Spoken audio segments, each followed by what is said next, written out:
Hello everybody, and welcome to another edition of the Interstellar Modeler. This is part 2 of my NX-01 refit build, and what I'd like to start this video with is just to show you how to apply these painting masks. So this one is from Aztec Dummy. I got this off of federationmodels.com, and these stickers are used to give us this Aztec pattern here. So essentially that's what they are stickers that you take out from the piece that you're given here.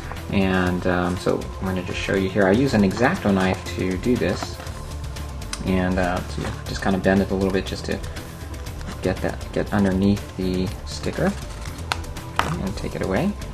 And then following your guide here, it's just going to go right here onto this section. So I'm just going to apply it right here, and you just got to align it properly. Okay, like so.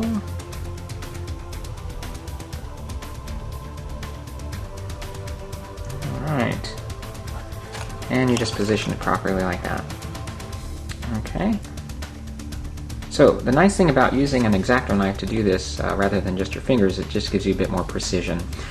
These painting masks are a little detailed here, and so sometimes if you're just using your fingers it can be kind of difficult to put them into the proper position there. So this is a tedious process. Unfortunately, there's really no easy way to do this. You just have to kind of plow through it.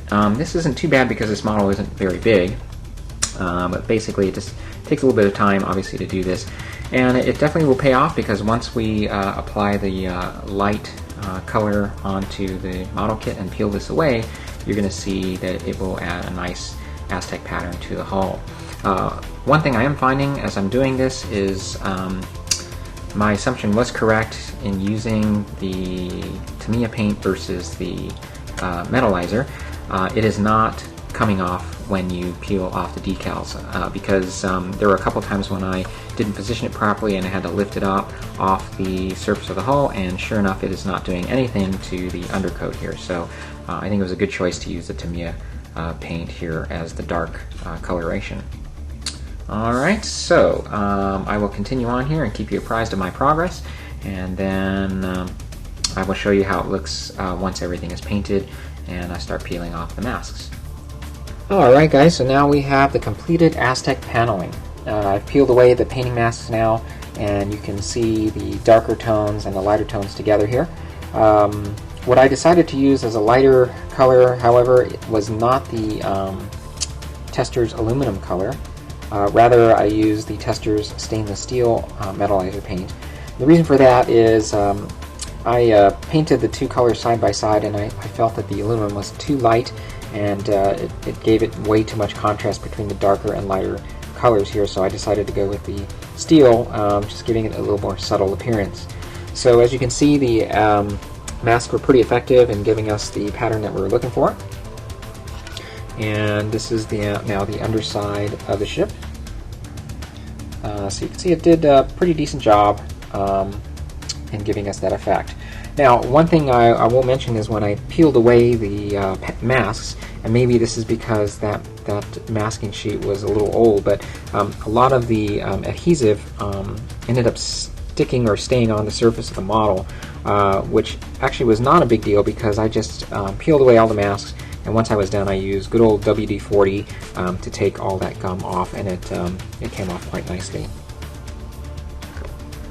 And let me take a second to show you the secondary hull, which I'm already working on here. The pattern that you see here was suggested by the instructions, so I just masked off this area here, and masked off some of these panels here just randomly, just to give it this particular pattern. And then of course this is the upper side of the secondary hull. And there's just a seam here that you have to work with, which isn't too bad, along the spine. Okay, so the model's coming along quite nicely here. The nacelles are next, and so I'll show you how those are coming along. Okay, so here are the nacelles all completed.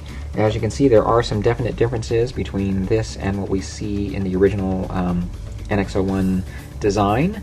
The outer part of the nacelle now has this covering here, and then the intersection now more resembles what we see in the original series Enterprise. Also, they've added the needle protrusion here at the end of the Bussard collectors, and of course we're familiar with that from the original series pilot version of the Enterprise. So yeah, overall taking on a different look.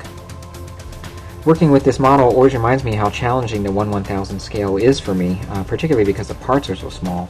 I didn't find these nacelles easy to put together, and I would say they don't represent my best work. As you can see, there's still some of the seam here, or at least a lot of the seam that you can see here along the length of the nacelle. But overall, I think they look okay, so I'm going to go ahead and place these onto the model now, and then I'll be putting the decals onto the ship. And when all that's done, I'll give you a final run through and a final peek at the NX-01.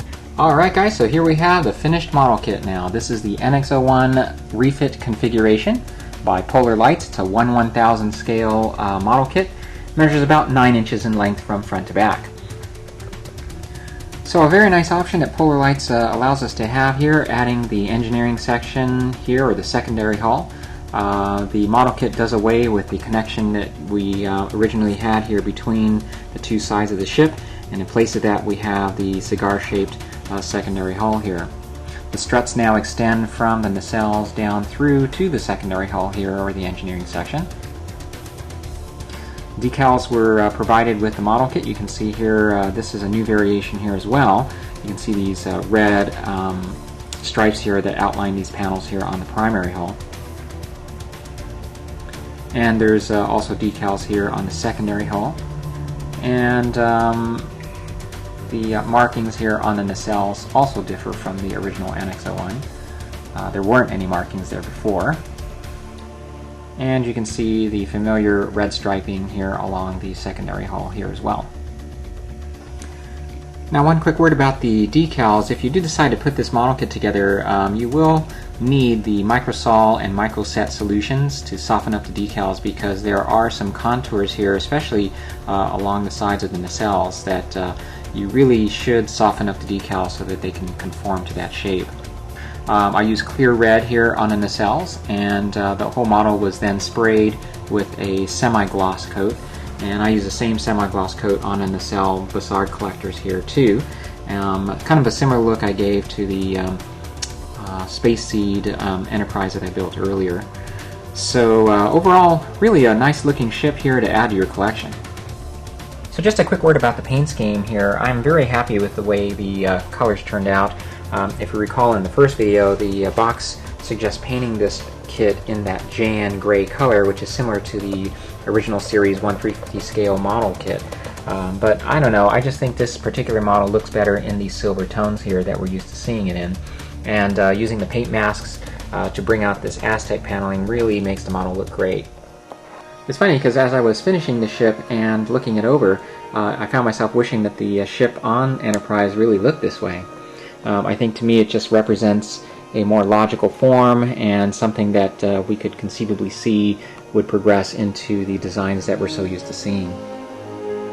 Alright, so there you have it, and that concludes the build of this model. I hope you enjoyed watching this video. You know, I know Star Trek Enterprise doesn't have as many fans as the other Star Trek series. There were certainly a lot of expectations that us fans had of the show, and the show did kind of fall short of that. On the other hand, though, I've watched it from beginning to end not that long ago, and it's something that I'd recommend you give it a shot if you have the time. I think you'll find that, especially in the third and fourth seasons, the show did start to take off, so it was a bit of a shame that they didn't get a chance to really get going on the show, and by the time they did, it was a little too late. Alright, so there you have it, and hopefully you enjoyed these two videos here about this ship. If you have any questions, you can always email me. As always, I appreciate you watching my videos. Thanks again for watching, and I'll see you next time.